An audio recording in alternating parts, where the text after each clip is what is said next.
Hello and welcome to the tavern. Said I'd cover the first couple episodes of X-Men 97, and here I am. Now, this is kind of the show that nobody asked for. While we did love the original series, I don't think anyone was sitting there going, you know what I want? A follow-up 20 years later? That'd be great. And, well, I have thoughts on the show. Yes, I am aware that one of the major staff members was fired prior to the airing of the show, and until we have a good reason as to why, it's not something I'm going to really think about while exploring this series. There will be some minor spoilers in this review, but I try to keep all the big twists secret. That being said, let's get on with the review. The first episode is a bit of a status quo episode. Its whole purpose is to kind of remind you about the universe and the world of X-Men, and it does an adequate job at doing so.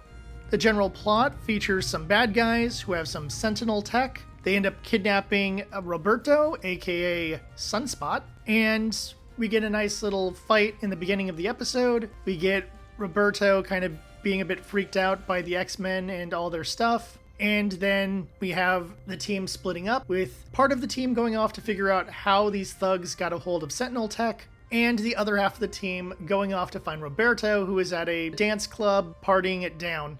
Conclude the episode with the team getting together to destroy the Sentinel factory and hopefully end the threat of Sentinel tech, at least for the time being.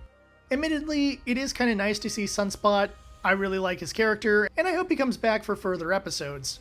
There are some interesting background cameos. I know I caught Archangel, and I think there was one or two other characters that if I slowed down some of the footage, I'd be able to recognize, and I always appreciate little background nods like that to show that the X-Men is more than just the team that we see. Also, apparently Bishop is just part of the team now, but his role in the episode, and the next episode, is nothing more than glorified cameo. But hey, Bishop, cool. Most of the footage from the trailer seems to come out of this episode, so at least that means that the remaining 9 episodes are going to be something different, and that at least allows them to be a bit of a surprise once they come around. As for episode 2, it takes plot points from a couple different X-Men comics, which I do appreciate. The episode begins with Magneto trying to be a bit more heroic, and unfortunately he has that god-awful giant M outfit. I hate that outfit. It's always looked terrible, and this show doesn't make it look any better.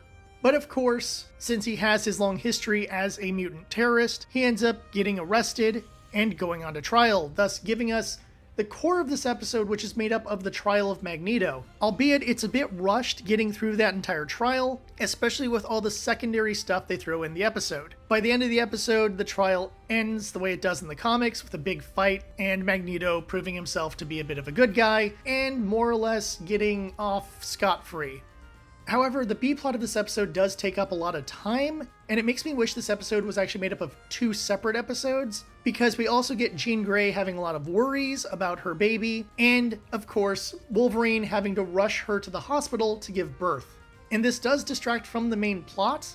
While this is a longer episode than what you would normally have with a 90s children's television show, it feels like we could have fleshed out a few more things with Magneto had we actually had the time of 2 episodes instead of scrunching all of this into one. We also get a nice surprise ending, which I think is going to lead to some big things, and Storm begins her mid-80s character arc, and I'm not going to spoil what leads to it, but hopefully we will see Forge in future episodes, as he was a major part of that character arc. When it comes to themes, X-Men 97 matches the original show fairly well thus far, with themes of teamwork, themes of family. Family is very heavily hit upon in this, as Jubilee makes comment about it, Storm makes comment about it, Wolverine makes comment about it, basically everyone makes comment about it. Family, family, family, we're basically Fast and the Furious, because family memes. It also, of course, has that whole point of acceptance, which was always there in the original series and remains here. Some of the way they phrase things feels a little modern as opposed to feeling very 90s, but it's not so overt that it hurts the show in any noticeable ways thus far. Thankfully, the characters act like themselves. We're not seeing huge behavioral changes between this and the previous 5 seasons, and I do appreciate that.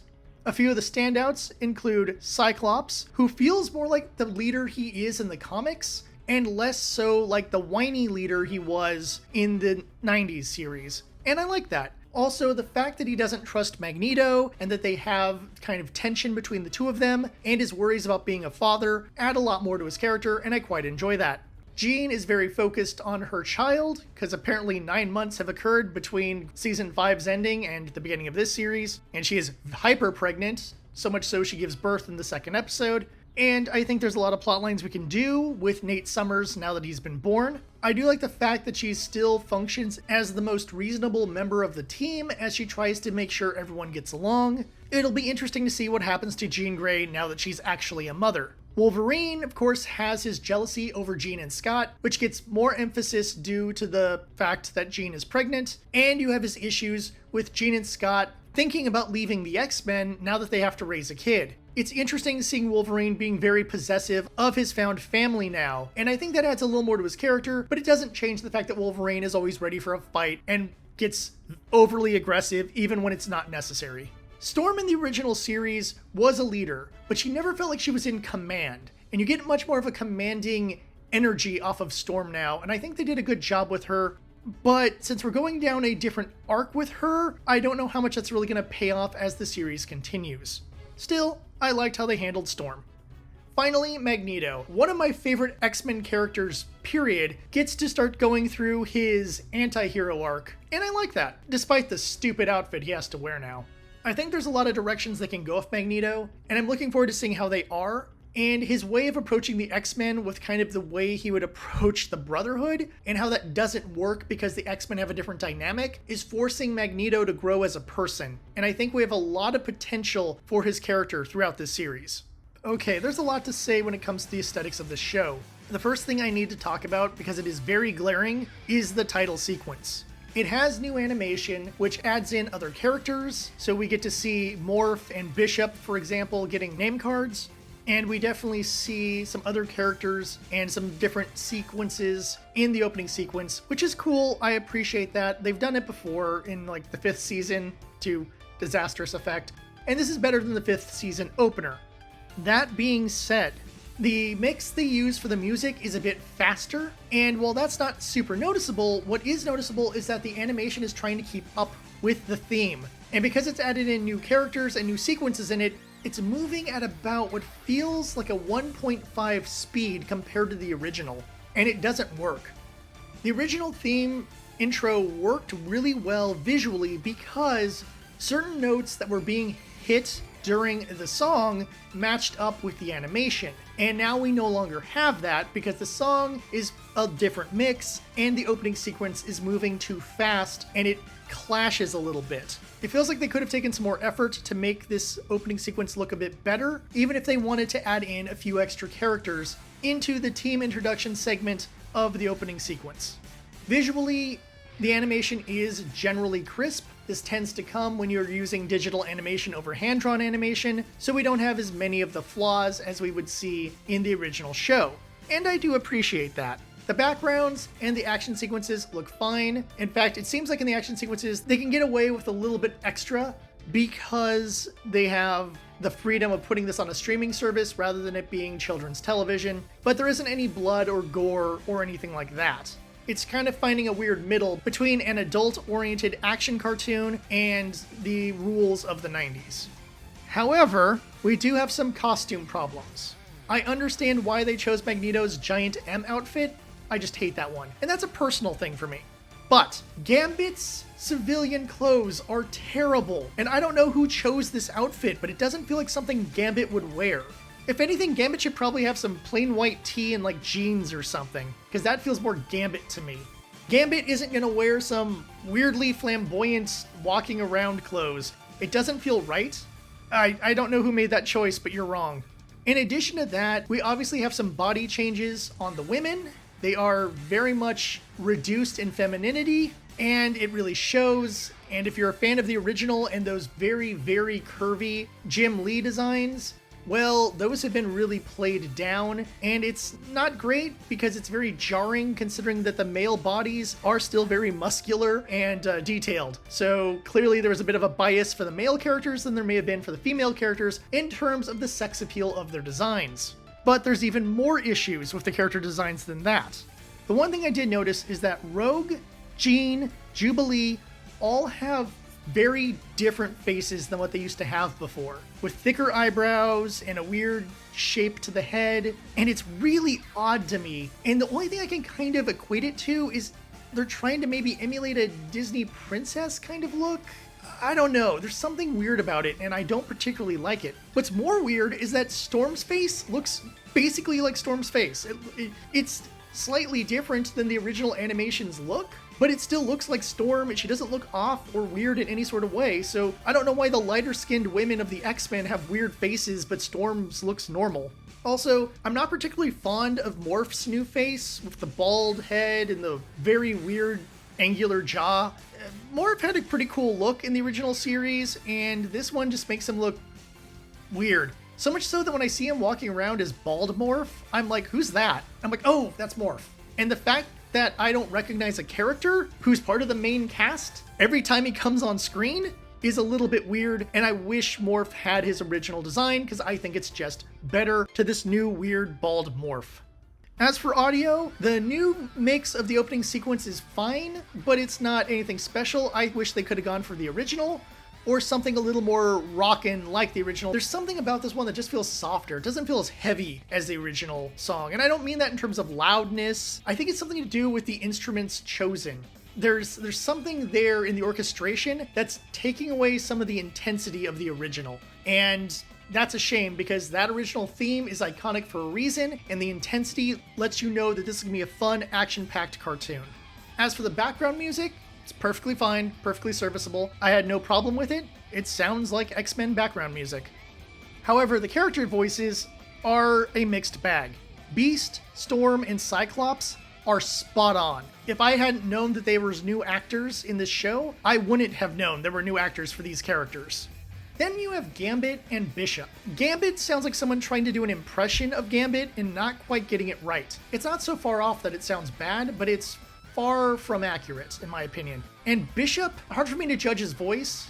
I want to point out that Bishop is from the future and Filipino, and his current voice just makes him sound like some dude.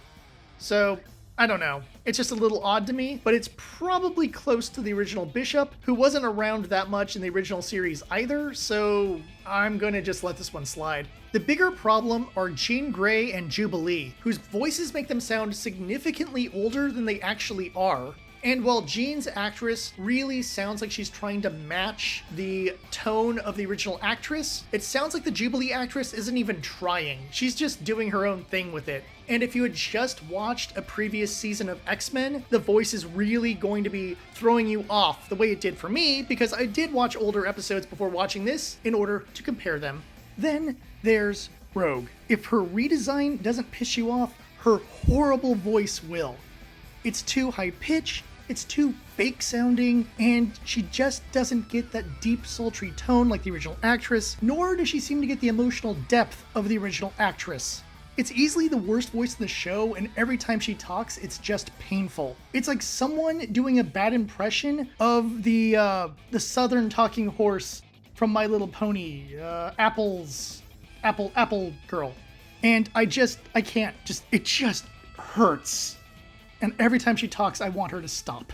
Lastly, Xavier's voice sounds a little bit off, but it is Morph as Xavier, so I'm gonna let that one slide because even though Morph did perfect impersonations in the original series, I can let a slightly off version of the voice work because even when he transforms into Jean Grey, the voice is also a little bit off. So I think that's kind of a choice on the side of the creators, and I'm fine with it. Overall, the show is fine. I don't hate it. I don't love it. It's an okay follow-up. If this was season 6, outside a few things that I'll get to in a moment, I think it's a fine enough season 6 opening. What I will point out is that if I had to rate each episode, probably the first episode is a 2.5 and the second episode is a 3.5 out of a scale of 5, meaning I find this to be kind of mid. If the Magneto trial episode had been divided into 2 episodes, it probably would have done better because we would have had more time to build up everything rather than having to rush through everything, and that probably would have improved the score. And obviously a status quo episode is never going to be too high ranked in the echelon of X-Men episodes because it's a status quo establishment episode. The only reason I gave it the 0.5 is I thought the action was pretty good and I liked some of the background cameos. Now, there are some issues I do have with this show. First off, Jubilee has a little line about shooting gold balls out of your body, which is a reference to a more modern X-Men character. I understand it's a wink-nod kind of moment, but it really worries me when a show that's supposed to be taking place in the 90s, and we're supposed to believe this was animated as if it was in the 90s, is referencing stuff from the 2010s. In addition to that, you do have some modern slang, like the word bestie, and of course we have some of the stuff that feels very modern, like mutant agenda. Beyond that, the dialogue also has Logan saying things he couldn't have gotten away with in children's television, such as pissed and crap. If you were trying to keep this up to children's television standards of the 90s, none of that would have flown. Beyond that, obviously I have my issues with the aesthetic side of the show, but the writing is pretty decent. The characters are all acting in character, and I'm looking forward to watching episode 3 and seeing how the series progresses. Could it fall apart? You betcha. Will it? Time will tell. Otherwise, I'm just glad this show was not as bad as I was fearing. I just hope it can stay that way. Let me know what you thought of these 2 episodes in the comments, and let me know who your favorite X-Men character is. For those who care, my favorites were always Magneto, Gambit, and Storm. Anyhow, thank you for watching. Please like and subscribe, and until next time, I'll see you at the tavern.